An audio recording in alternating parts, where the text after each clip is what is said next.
meil siin esimene inimene kohal. Esimesena tuli stuudiosse see, kellele viimasena helistasime.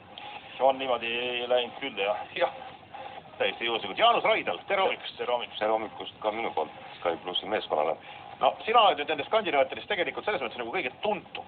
Et sa ju toimetasid nagu päris kõrgel tasemel selles poliitikas päris pikka aega või?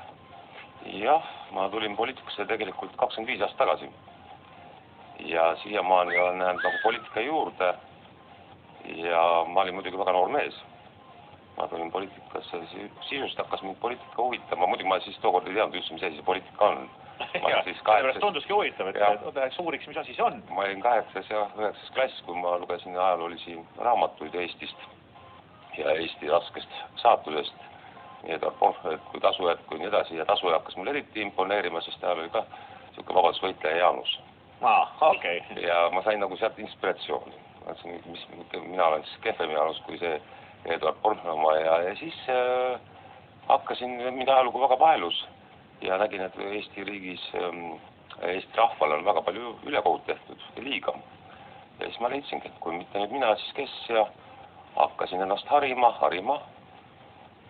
Lõpetasin keskkooli, tulin Tallinnasse, algus töömehelu, siis käisin veel tehnikakoolis ja lõpuks ülikooli ja ülikoolis alustasingi, et nüüd ongi õige aeg. Kui mitte meie, siis kes ja kui mitte nüüd, siis millal.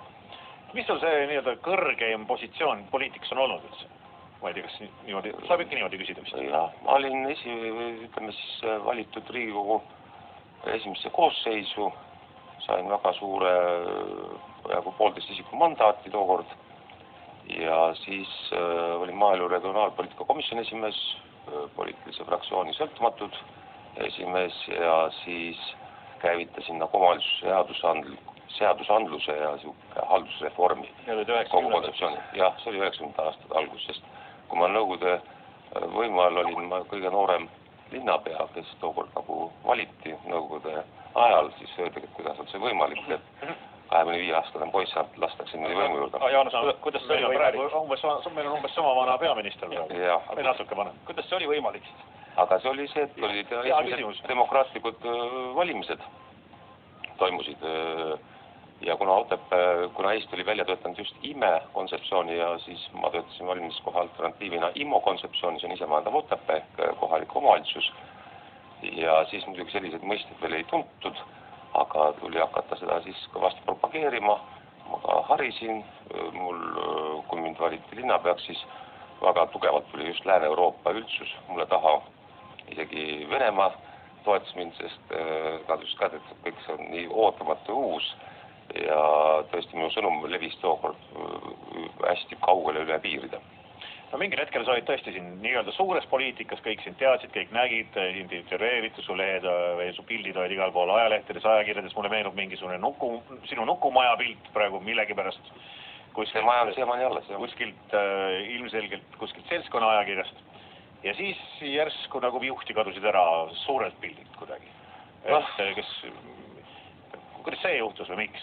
Eks see ongi niimoodi. Ise või visati välja või ütleme niimoodi, et meil demokraatia on niisugune väga kummaline ja tänapäeval nagu öeldakse armastuse poliitikas on nagu lubatud kõik võtted, siis ka demokraatias on kasutatud väga julmi võtted teekord ja ühel hetkel hakkas nagu hirmus vastane niisugune koalitsioon tööle nii Eesti riigi võimu tasandil kui ka kohalikul tasandil ja siis tuli demokraatlikult neid debatte maha pidada ja need lahingud nagu läbi pidada ja siis vahepeal tulebki võtta aeg ka maha, et ei saa kogu aeg tormata. Põhimõtteliselt sind siis söödi nagu suurest poliitikast välja, kasutades igasuguseid nõkse, nagu ma aru saan ka mitte kõige ahvamaid nõkse. Jah, ma olen näinud siin Eesti demokraatilises poliitikas nii räpaseid pooli kui ka positiivseid pooli, et kahjuks see nii on ja ega paljud ütlevadki, et ega poliitika on räpane mäng, ma ütlen, seda teevad ainult räpased inimesed. Jah. Kas poliitikas on ka neid, kes ei ole räpased? Välja peale sinu? Ma usun kindlasti. Ma oleks ka väga loota, et on. Kellel on natukenegi moraali ja eetikat ja kui asi läheb liiga räpaseks, siis tuleb kasutada kõrvale ka siis. Kui nagu öeldakse padasõimab kattelt, siis on ühed, mis talisi mõlemad. Master, I have mail for you. Jaanus, kuidas Euroopa Liidu teemad, et nii-öelda seal isemajandava Otepääl, kas need häirivad või annaks siin midagi paremini teha või on need kuidagi liiga üldised või? Ma olen teemat väga tõsiselt jälginud, sest et juba 90. algul, kui ma olin Riigikokku valitud, siis ma kohtusin väga just Euroopa kõikide institutsioonidega, poliitiliste jõududega, nii riigijuhtidega kui valitsustega. Ma olin muideks 93. aastal, keda Ameerika Ühendriigidki kutsusid esimesena üldse Eesti poliitiku nagu ametlikult niimoodi kohtumisele. Clinton oli just saanud siis nagu võimule ja toimusidki ka siis, mida saaks siis nagu nii Euroopa Ühendus, tookord Euroopa Liitu veel ei olnud, kui Ameerika riigid siis teha selleks, et noor taas sündinud Eesti Vabariik, kuidas ta saaks siis nagu nii riigikorralduslikult ja reformiliselt nagu muudetud demokraatlikuks riigiks, siis... Käisidki Clintonil käppa surumas või? Clintonit mitte, aga tema vasaku ja parema käega küll, jah. Sest ta siis just oli... Ainult tema käed olid kohal. Jah. Just.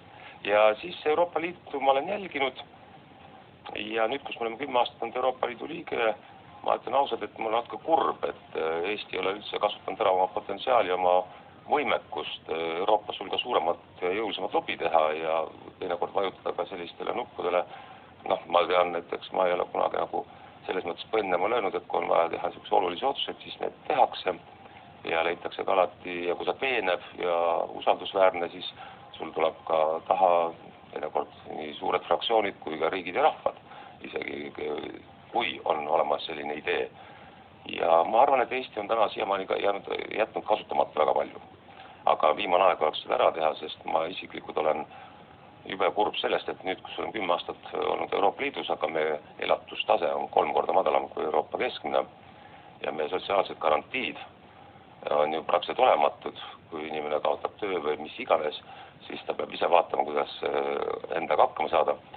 Nii et ma arvan, et meil on Euroopast palju õppida, et euroopalikud sellised väärtused, hoiakud nii seadusandluses kui ka majanduspoliitikas rakenduksid jõulisemalt Eestis. Ja loomulikult ega raha nagu armastab nagu tühja kohta ja raha on nagu vesigi, mis voolab sinna, kus on siis vaba pinnas. Ja kui Eesti suudab ikkagi ennast majanduslikult või ütleme siis lobiliselt teha nähtavaks ja tuntavaks, siis ma arvan, et tuleb ka ressursul ka rohkem siia, kui siiamaani on tulnud.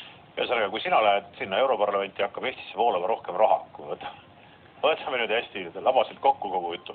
Jah, miks ka mitte. Seda Euroopa Liitu ja meie seal olemist võiks siis, sa leiad, et seda on nagu nii-öelda vähe ära kasutatud, et seal on nagu palju asju veel, kuidas me saaksime seda enda kasuks nii-öelda heas mõttes enda kasuks ära kasutada. Oskad ka mõne konkreetsema näite? Ma toon ühe näite. 93. aastal, kui ma Ameerika valitsusega pidasin läbirääkimisi just haldusreformi teemal, siis 3 päeva jooksul mul õnnestus Ameerikast võtsid ühendust Euroopaga.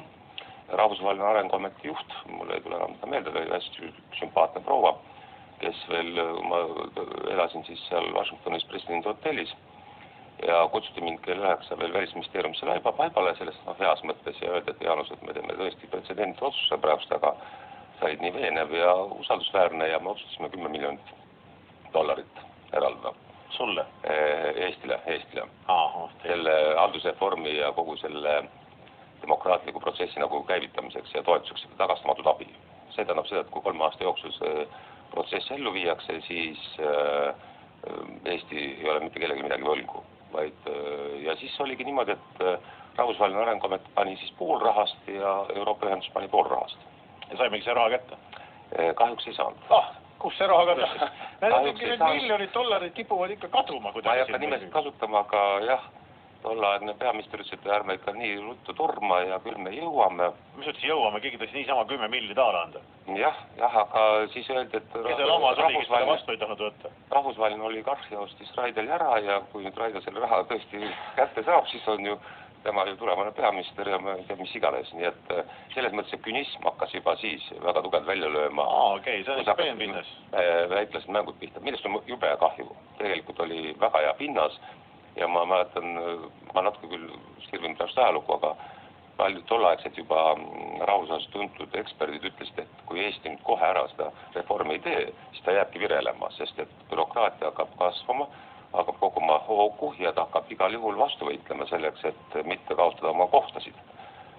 Ja noh, täna me näeme, nüüd on 20 aastasest mööda läinud ja me näemegi, kuidas selle ümber tõstetakse haldusreform jälle üles, siis jälle peidetakse seda kuskil kalevi alla, siis tõstetakse jälle üles, keegi nagu otseselt sellega tegeleda ei taha, samas kogu riik ja avalikkus, ma võin öelda ka omavalitsuspoliitikud juba kõik tegelikult on potentsiaalselt valmis, et see riigireform nõndanimetatud viia nagu ratsionaalsematele alustele, kui ta täna on.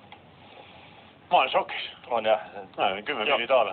Jaanus võikski rääkima jääda poliitilisest teemast. Aga ma tahan kinkida, ma kuulsin täna on teie meeskonna siin Marisel sünnipäev. Jaa, on küll, jah. Siis ma kingiksin Sky Plussi meeskonnale selle raamatu Jaanus Raidali lugu Jääda iseendaks. Väga hea, väga hea. Siin on ka väga palju sellest, mis ma juba natuke põgusalt peatusin ka kirjas. Ja erinevalt poliitikutest meie võime vabalt kuulutada kõigile, et meie stuudio on meele heaks alati avatud.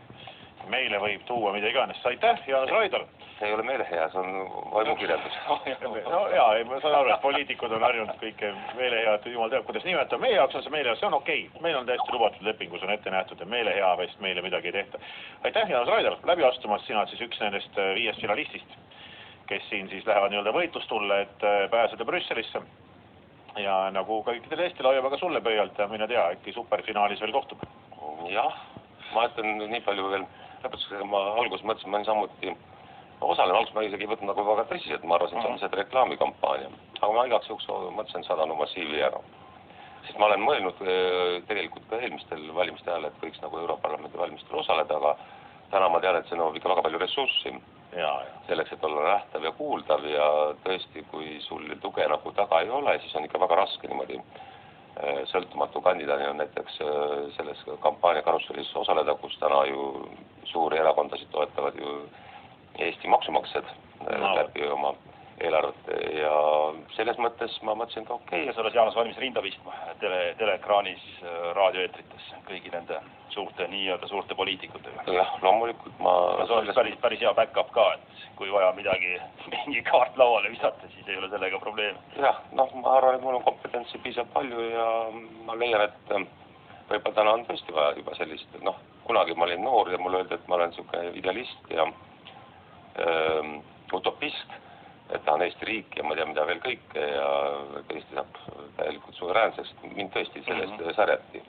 Praegu on praktikute üleküllus, et idealismi oleks rohkem vaja. Just, aga praegust ma arvangi, et praegust me peaksime Euroopat rohkem tooma Eestisse ja Eestit rohkem Euroopasse selleks, et kultuur ja meel oleks sulle nähtav, sest minagi olen täna kohtunud inimestega Euroopas, kui ma olen käinud ja nad tihti peavad, kas te olete seal Moskva külje all kuskil või noh, tegelikult on see pläss. Ma küsin, mida on Euroopa saadikud täna teinud Eesti eest Euroopas, kui isegi meid siiamaani eriti veel tunta, nii et ja öeldaks küll, et üks mees ei ole lahinguväljal tegija on küll, kui sa õieti vajutad nuppu. Ja kui sa täpselt sihid.